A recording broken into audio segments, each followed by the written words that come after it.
One of the biggest arguments of pro-abortion activists is that abortion is medically necessary.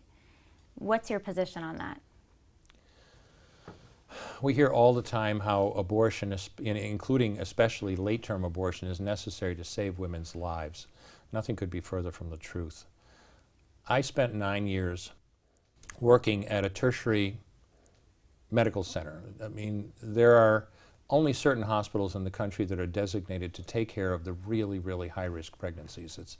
You don't want to duplicate the effort, it's expensive. So these hospitals get referrals from the surrounding area. And Albany Medical Center in Albany, New York, where I worked, was one of them. I was faculty at the hospital for 9 years. And I saw hundreds of cases of really severe pregnancy complications, cancers, heart disease, intractable diabetes out of control, toxemia of pregnancy out of control. And I saved, in those 9 years, I saved hundreds of women from life-threatening pregnancies. And I did that by delivering them, by ending their pregnancy by delivery, either induction of labor or cesarean section. Delivering the baby. Delivering the baby. And I always tell people, in all of those years, the number of babies that I was obligated to deliberately kill in the process was zero, none. And I'll give you an example. The key point about late-term abortion that so many people miss is that it takes days to prepare the cervix. This is not a natural situation by any stretch. If you're going to dilate a cervix sufficiently, that starts off essentially as a pinpoint, large enough to dismember or tear apart a baby this big, that cervix has to be dilated, and that can take anywhere from 24 to 72 hours. And especially when you're talking about later term pregnancies. Most life-threatening situations, the vast, vast majority of life-threatening situations in pregnancy are not going to arise until 24, 25, 26 weeks of pregnancy and higher. And when you're talking about that, you're talking about abortion procedures that take 2 and 3 days to prepare the cervix. And I'll give you a classic example. This is a real case. A lady came to the hospital at 27 weeks of pregnancy with severe toxemia. Her blood pressure, you know, a normal blood pressure is about 120 over 80. Her blood pressure was 220 over 160. Okay, this lady would literally be minutes or hours away from a stroke. What do you do in a situation like that?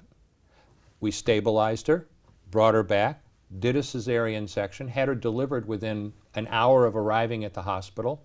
She and her baby did just fine. Amazing. Now, let's say we wanted to use abortion to save her life, okay?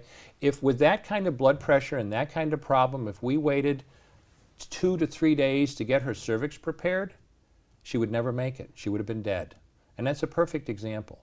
You never need late-term abortion to save a woman's life.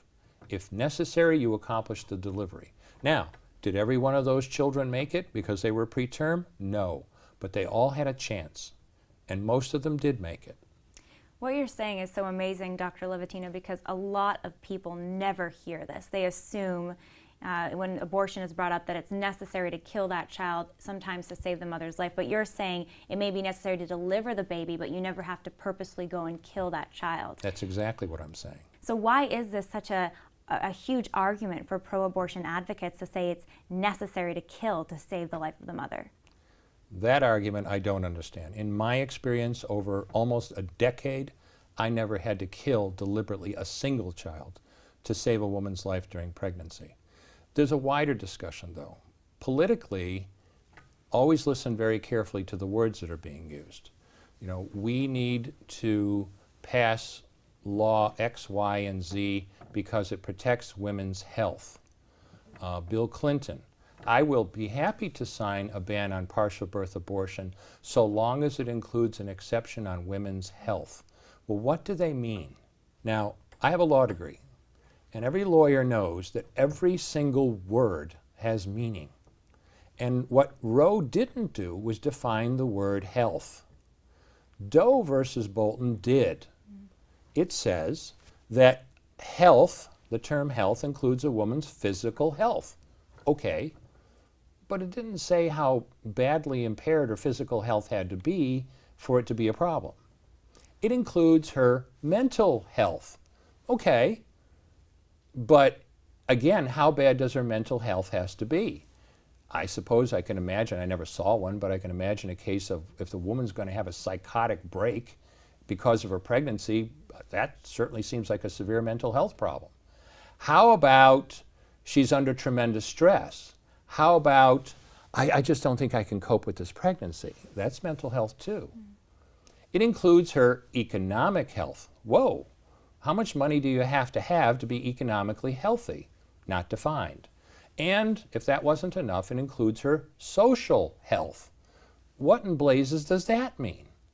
What it means then when a politician says, I would be happy to support your bill so long as it has a health exception, translation, I would be happy to support your bill so long as it contains an exception so big that the bill is of no real practical effect.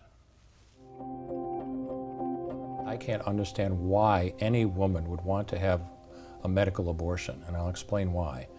No matter how abortion-minded she is, there are a lot of problems with RU46.